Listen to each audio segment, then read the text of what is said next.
Greetings to you, dear one. We are that one known as Osairah, and we are absolutely, of course, overjoyed to be with you again in this continuous moment of your timeline, although it looks as if time has passed. Ha!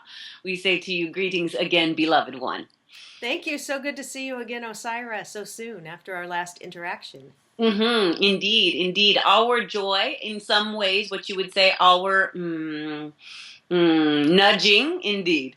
Yes, you had told Grace that you weren't finished with our last interaction and you had a little more to say on the subject of love. And we discussed how people, humans, tend to be seeking and seeking and having a long list of what they must have in a partner. And I find as a matchmaker can keep people from connecting with their true love or a great connection. And just wanted to know what the, the wisdom of Osairah has to tell our human friends what we need to know about opening up a bit more to love or what we're missing here. Mm-hmm. So yes, indeed, we sometimes nudge our beloved channel in certain directions and have a bit of a conversation. Then she asks, "Why are we on her about certain things?" It is a very interesting dialogue. Some would say it is a very clear definition of difference between what is her thinker mind and what it is that we are trying to communicate with her. And it was a bit of we felt incomplete. So what we wanted to say, some of the things we wanted to add in on that topic and subject so that we would fill up the space more purely and more directly for our human friends, is that very often you are, in fact, seeking outside of yourselves for something, someone, some ideal to fill you up, to make it seem as if you are complete, to quell that emptiness that sometimes is there. And then that is especially when the lists come out or have been designed to be a mental construct of, well, I will put all this down, I will ask for all these things, and it will come in this package. And very often what that does is particularly sets up the experience on the physical plane of your existence for one to never meet what it is they are actually seeking, which is so far buried underneath their stuff that they think they want.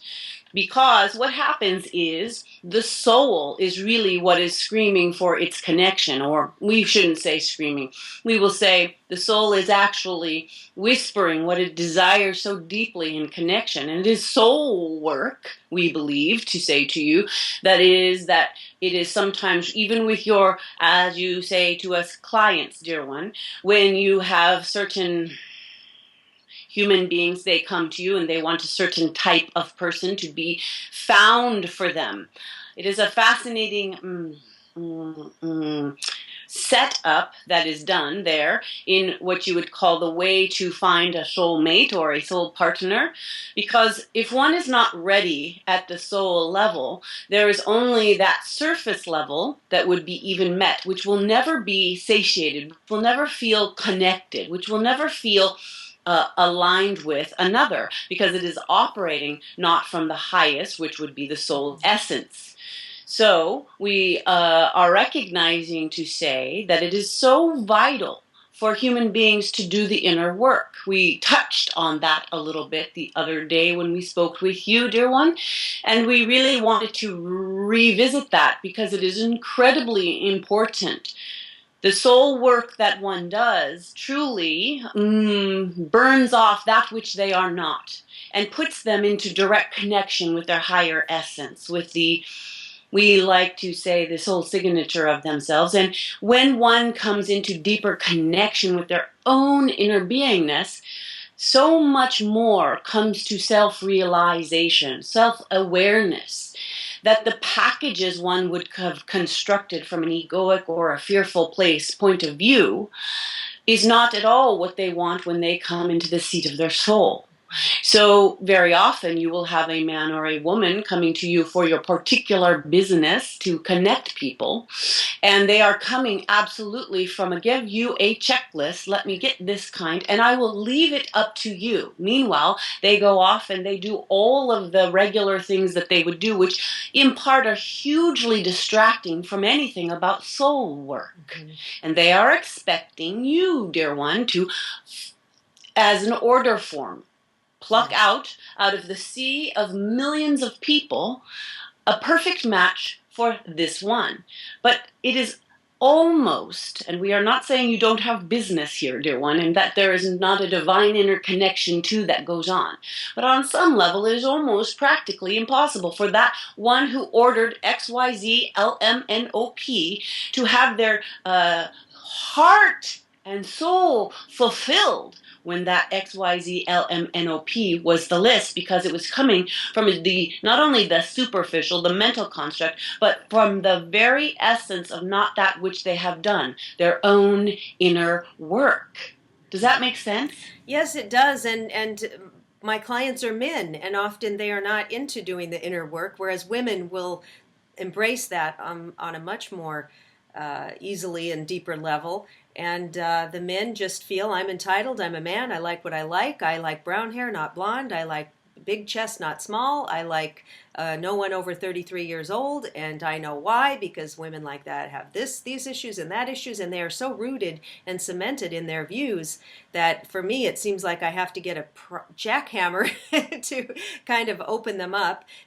Sometimes I do feel like it's an impossible task, but I want to be of assistance, I want to help, I want to open their hearts and help them to see. It almost seems like the male species has a curse because they're so visual, and in order to be aroused and excited about a woman, and they have to like what they see.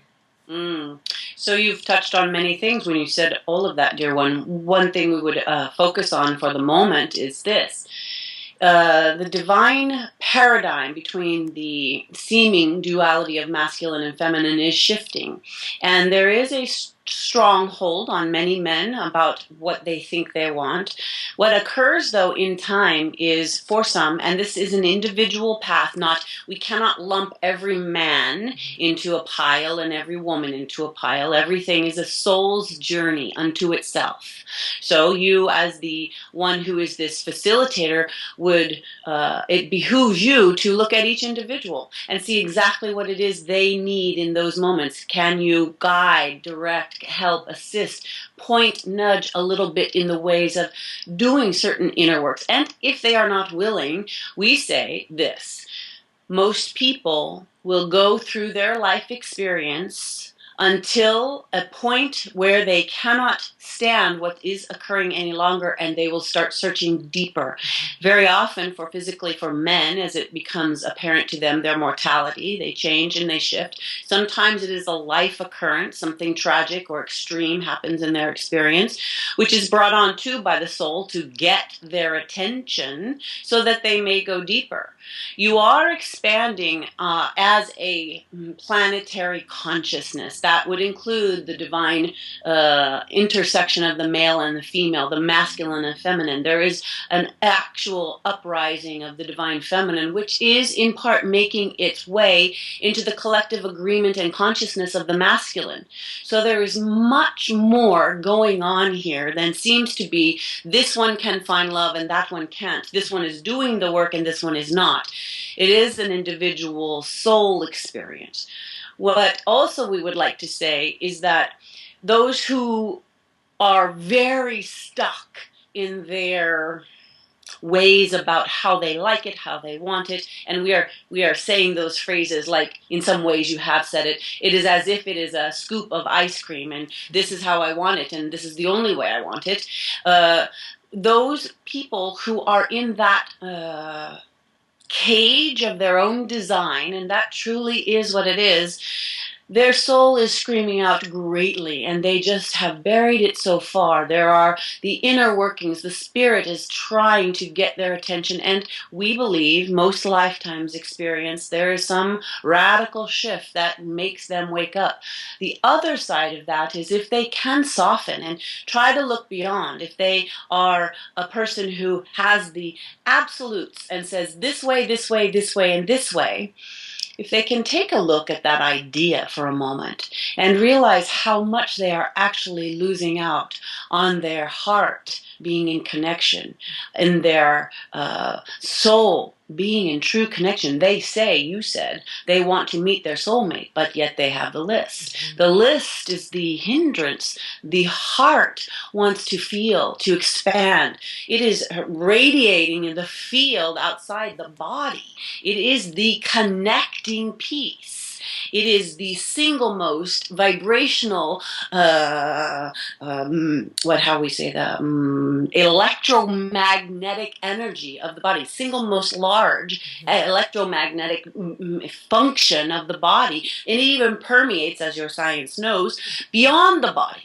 So to close down the heart by literally saying, this is what I will experience, this is what I want, and only this, absolutely, almost pretty much, we would say, guarantees absolutely not to have a wider experience than they could even imagine possible, which could bring the greatest amount of awakening and spiritual growth and divine sensuality, sexuality, divine connection with a partner.